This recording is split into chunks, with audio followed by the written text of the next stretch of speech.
If you're watching this, chances are you had really high expectations for this year. Maybe you set out goals to finally start that business, start that YouTube channel, to finally lose weight. But now that we're in the middle of the year, you're thinking back, what did I actually do? You probably had this constant stop-start routine, and you've just given up all hope on your goals at this point. You feel like every time you try to start, you lose momentum and you're back at square one. But I have some great news for you. You don't need a full year to change your life. You just need 6 months and a bulletproof plan. Hi, my name is Jasmira, and on this channel, we talk all about becoming the woman of your dreams and building a life that you absolutely love. In this video, I'm going to be sharing with you my mid-year reinvention plan. This 5-step framework is designed to help you reset, recalibrate, to help you feel excited for your goals, and to completely transform your life. I've also included chapters for this video so you can skip around. You can also find the timestamps in the description below. And if you're somebody who's ready to do the real work, I'm not just talking about watching these videos, but actually transforming, I provide worksheets for every single one of my videos. In these worksheets, I provide in-depth journaling prompts as well as practical exercises to help you untangle your old beliefs and to write out an action plan so you can start living as your highest self today. The link to access these worksheets are down in the description below.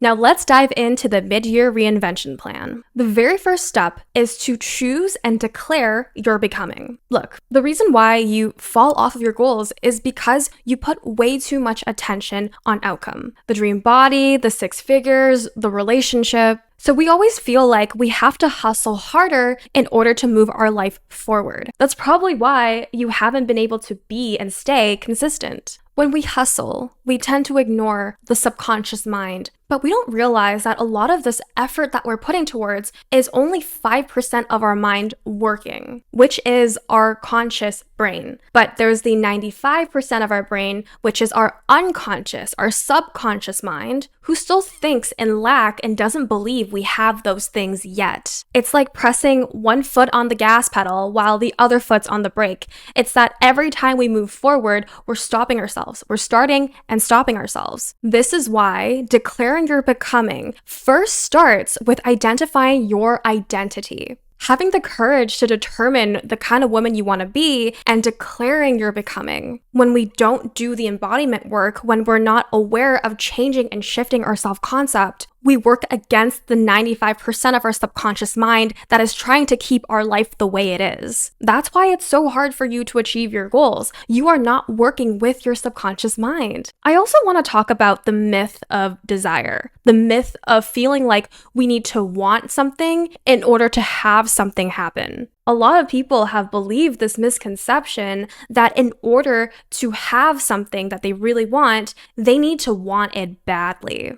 They need to want it as bad as breathing air. People think that when we let go and detach from wanting something badly, it means that it will never happen. But actually, the opposite is true. In fact, the more that we affirm that we want something so bad, the more that you're communicating to your subconscious mind that you're lacking that. And when you continually put that attention on lack and not having that thing, the universe will give you more evidence of not having that thing. So in the process of identity work means that you're not so much fixated on the goals itself, but you're fixated on the woman you're becoming who has that goal. The beauty of identity work is that when you are transforming your inner self-concept into this beautiful, into this resilient, to the successful, capable woman, when you associate those traits to yourself, you'll find that these traits will not only impact the one goal that you want,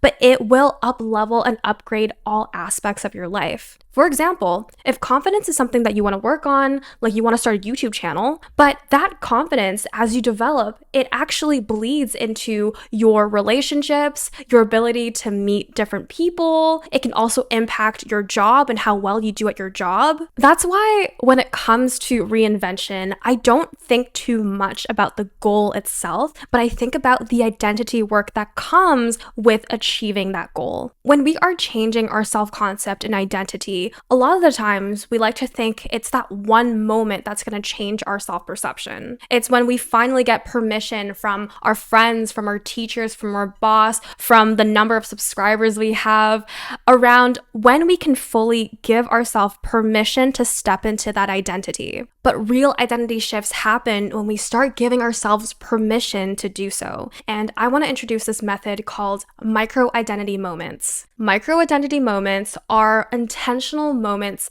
that you allow yourself to experience the woman that you want to become. So how do you integrate this into your life? Write down a list of traits that you want to start embodying when you're stepping into this new version of yourself. And I provide prompts in the worksheets, by the way, so feel free to journal and write as I go through these steps. Set an alarm once every 2 hours. When that alarm rings, give yourself 2 minutes to realign into that new version of yourself. We need to make this as habitual as possible. Rewiring is just a practice of returning. So pay attention to how often you go back to your old identity. And instead, every time you show up, every time you shift, that rewiring becomes more and more powerful. It's really important to have fun with the process. So for example, if your dream is to become a content creator and a very successful content creator, you could pretend that you're on the phone with your agent. You can be so creative with what you do during these moments, but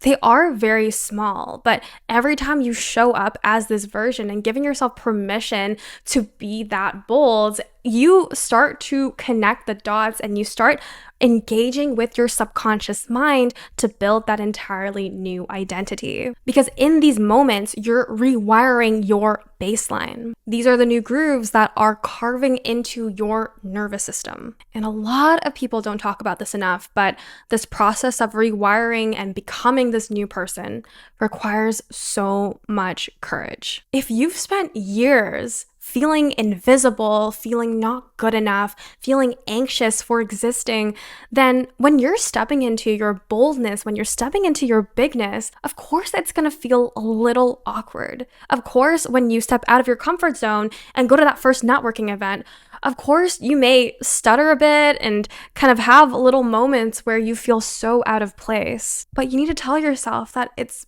uncomfortable because it's also new to the identity that you're building. Just because something feels unfamiliar doesn't mean it's wrong. It just means that it's something new that you're starting to experience right now. And the more you practice and the more you give yourself permission to step into your greatness, the easier it'll become. People who seem to have it all together are not necessarily better than you. They're not born with something that you don't have, but simply because they're doing the work that matters, which is this intentional identity work. They're consistently focusing on that identity piece first rather than going hard in just hustling. You are not any less special than them.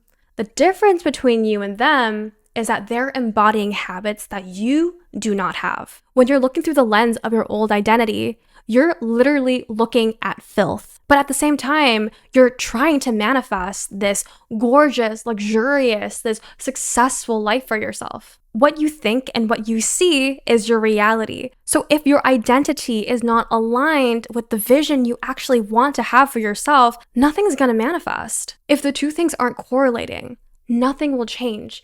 You're staying in this stuck place and your life isn't going to move forward because you're not aligning the mindset and also the vision as one. Now, step number 2 is to release your old identity. It's one thing to consciously choose this brand new person that you're becoming, but it's another thing to start releasing your past. You can't bring your 2019 mentality to the goals that you want to achieve right now. A really key part in the reinvention process is to release what isn't serving you anymore. How often do we allow our past to run our future? How often do we continually allow the limiting beliefs and the scarcity mindset that our caregivers, our parents, our teachers, our friends had passed down to us? And how often do we allow these limiting beliefs to run our daily choices, like the job that we hate so much, but yet we feel like we're obligated to stay in, or an abusive relationship that clearly isn't serving you,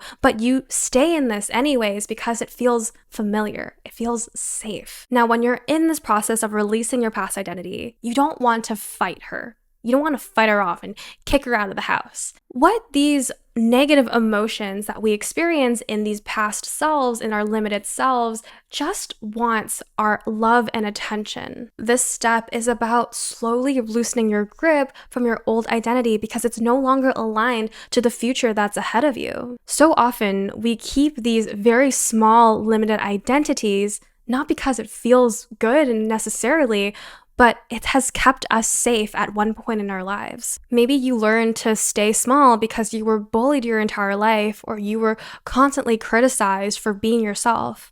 So of course, being bold is scary because as children, when we were exposed to criticism, of course it didn't feel good. Of course we wanted to belong. And that could lead to a very detrimental future for us if we don't heal from that. And these experiences create very limited identities within us, and it quietly shapes what we believe is possible. One of the stickiest identities that I had to deal with was feeling like my life couldn't get any better than this, like in a not so great way. The thing is with these identities or with these negative beliefs is that they're not loud.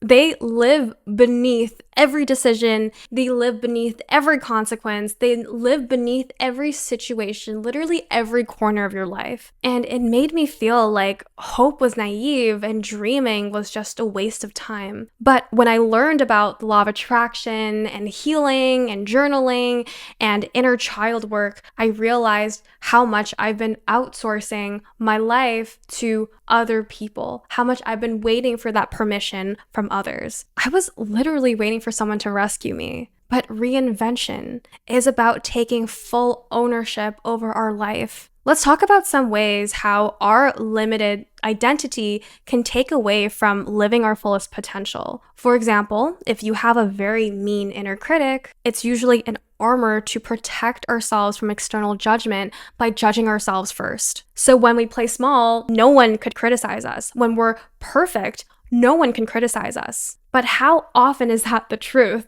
It's that even perfect beings on the internet, they still get criticized every single day. There's no winning when it comes to removing your haters. Everyone's going to have a different opinion of you. There are people who don't like me in real life, but there are people that really do love me in real life. So there is no winning when it comes to trying to impress everybody. What about if you're constantly in this cycle of self-sabotaging? When something's going really good, like for example, you're in a really healthy and beautiful relationship, self-sabotage happens when you feel like that situation is too good to be true, and you almost feel like you don't deserve it. So unconsciously, you try to sabotage that so you return your life back to the familiar. No matter how much we want our goals, no matter how much we're working towards them, our subconscious mind will always find a way to return back to our old self if we're not consciously working on releasing those negative beliefs. So how do we start releasing this old identity?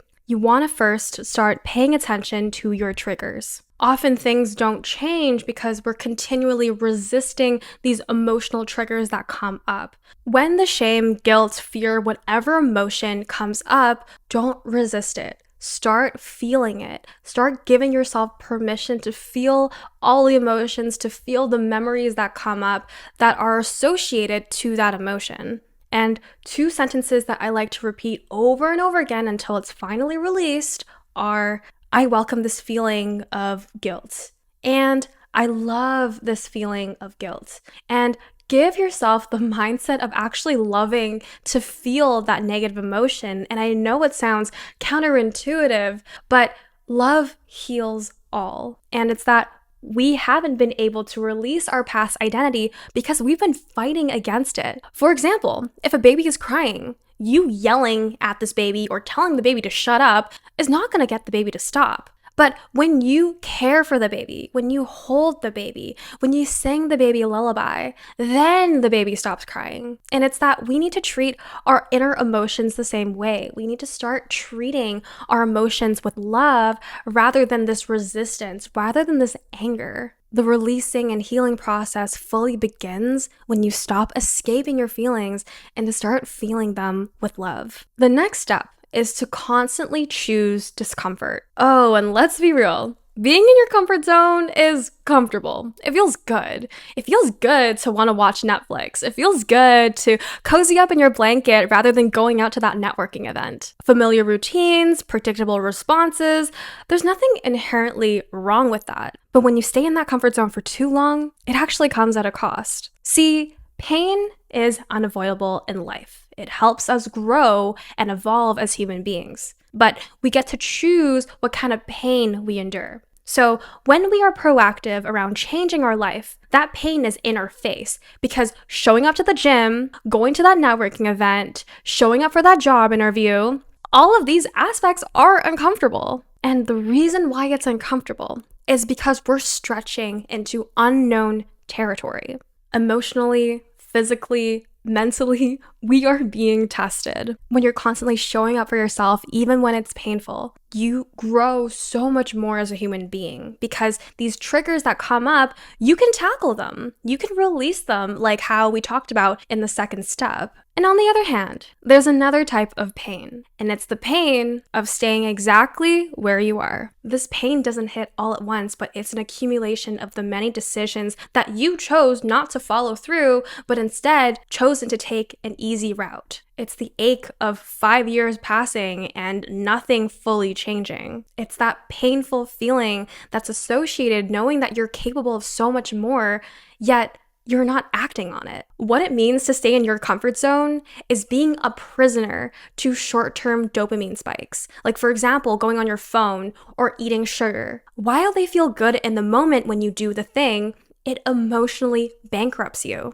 That's the price you pay when you only choose comfort, and it's far more expensive than it may seem. So I want to provide kind of a mindset shift when it comes to stepping outside of your comfort zone, especially if you're watching this video and I'm sure you're wanting to expand your life. So here's a visual that I want to offer you. Imagine your comfort zone as a circle. So every time you step outside of your comfort zone, you're stretching that circle. And I want you to see your circle as how much space you can live in. But on the other hand, if you're constantly doing things that are within your comfort zone, then you actually slowly shrink that circle. And it means that you experience less in life. And the circle is always expanding or shrinking. It doesn't stay still. So if you are truly ready to expand your life and to experience more success, more abundance, more fulfillment, then it's time to start consciously expanding that circle. And while the reinvention process involves that identity, journaling, and releasing your old identity, none of those things matter if you don't actually go out there and learn the tools required to become this new version of yourself. We can stay at home as much as we like,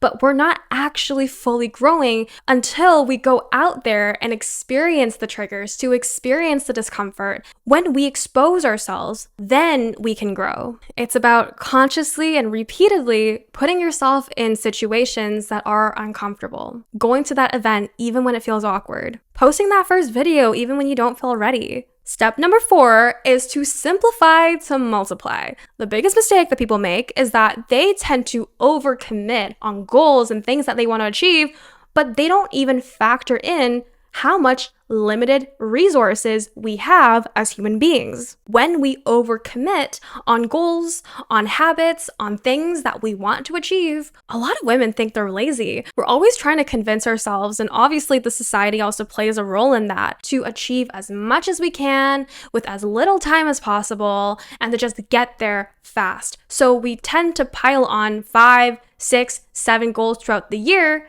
but at the end of the year, we don't end up doing or achieving anything. Now, why is that? It's because our minds are so overwhelmed by all the things that we need to do, all the things we need to get done, so we don't end up doing it at all. There's a huge risk when you set more than 3 goals at a time. And the risk is that you burn yourself out within the first week. And when you burn yourself out, you're not going to want to do it. You're not going to want to show up anymore. And you end up in the same place as you were last year.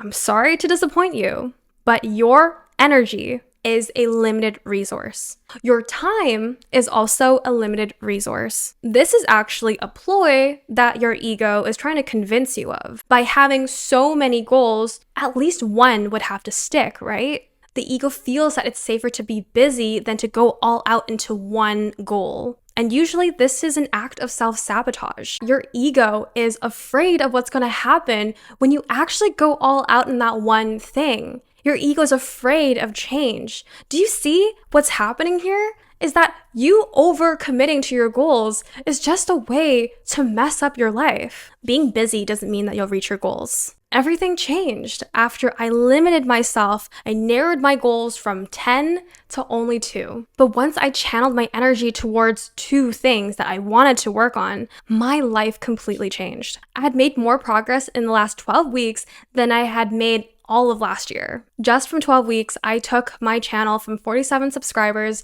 to 6,000 subscribers. So if you're still not convinced that you can't achieve 10 goals within a year, I want to bring in a metaphor. Trying to do everything at once is like watering your garden with a hose with a bunch of holes in them. When the water travels through the hose, it's going into so many different directions, but when it comes to actually going towards that one goal that actually means the most to you, you barely have any energy to work towards that. Your energy leaks and you don't actually make real progress. But what if you started sealing all the holes in the hose? The water will shoot right out, and obviously, the water shoots out more powerfully. So you need to start seeing yourself as a garden hose. Another part to simplifying your life is that your distractions also add up. Minimalism isn't just about the goals that you set, but it's also about your immediate environment. Every time we pick our phone to check TikTok, every time we have a mental to-do list in our brain, every time we receive a notification from our friends, these are all distractions that add up to our capacity to be able to show and create results. Even if it's just 2% there, 3% there, 1% there, it all adds up and it makes this really big distractive force. We waste a lot of our energy managing this friction. A few months back, before I committed to posting more regularly on YouTube, I actually went on a social media detox. And simply by stepping away from the distraction, I realized that all of that willpower started coming through again. And I felt more inclined to create on YouTube consistently because I wasn't constantly bombarded by these dopamine hits that are causing me to feel depleted. Even though everyone's using social media, it doesn't mean that it's good for you. So be incredibly intentional when it comes to using social media or using your phone. You have no idea how much social media consumption is ruining your willpower. Now let's design a frictionless environment. When we are working towards our goals, it is important for us to be aware of what kind of routines and systems we're setting in place that makes it as frictionless as possible. So now your job is to pick 2 to 3 goals that you want to set out to achieve in the next 6 months and ask yourself, how can I create systems that are the most sustainable? What slows me down unnecessarily? What could I delegate? What drains me, even if it looks productive? The key here is to really be realistic around your energy levels. It's a really hard pill to swallow, especially if everyone around you is trying to achieve as much as they can, as fast as they can. But can you imagine what would happen if you went all in on that one goal? Can you imagine how your life would change if you started working smarter, if you started designing a process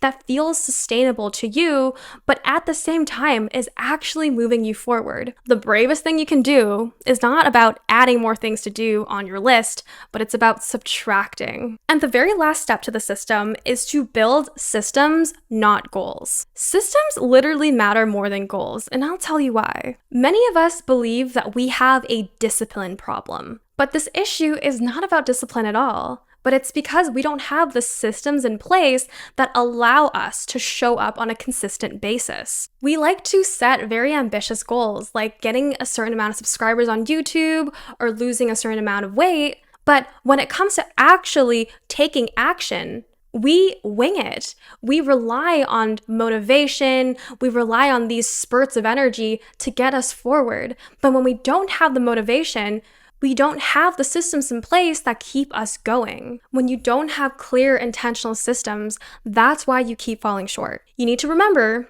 that a goal without a system is just a wish. While your desire to succeed and to move forward in your life may be certainly very strong, but if you don't have the systems in place, procrastination will always win. Or we end up delaying the goal because that goal is too far into the future.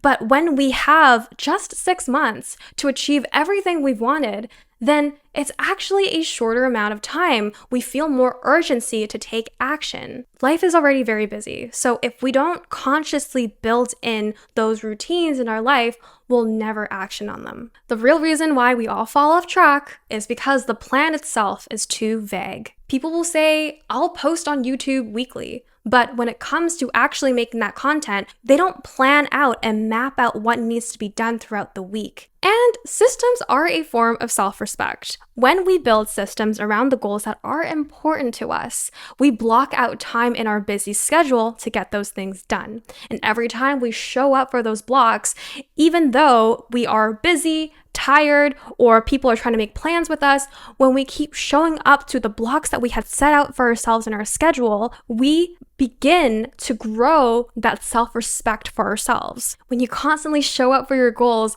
you begin to trust yourself again. Perfection isn't the goal, and a lot of CEOs live with the mentality that they don't need to achieve perfection because perfection is a losing game. But what if momentum is the goal? What if just getting 1 subscriber more is a win? We don't have to be perfect, and in fact, it is the perfection that stops us from setting these systems. Don't get too nitpicky around the details because if you are making progress, that's all that matters. So let's talk about the process. Figure out your 2 to 3 goals, break them into weekly tasks, schedule them in your calendar, and then every week give yourself a score based on what habits you had promised yourself that you do. And then also at the end of every week, review and reflect on each week on your progress. The most powerful reframe is this. Stop chasing the finish line. Stop being so fixated on the end point, but start embodying that identity first and then work towards the systems that will create that goal for you. Put a lot of that emphasis on the system itself. And it's an ever-evolving process that this system can constantly be improved over time. You are not lazy. You are just one powerful system away from achieving the life of your dreams. And we have reached the end of this video. Thank you so much for tuning in all the way to the end. If you enjoyed this video, I would really appreciate it if you could give a thumbs up and also share with me your plan around reinventing your life in the comments below. And if you want to learn more about becoming the woman of your dreams and building a life that you love, consider subscribing because I make a ton of videos about mindset work, about relationships, about your career, and just things that a high-value woman just needs to know. And if you are ready to transform and to integrate everything that I've taught in this video, the worksheets are down below in the description. I love you so much. Thank you so much for tuning in, and I'll see you next week. Bye!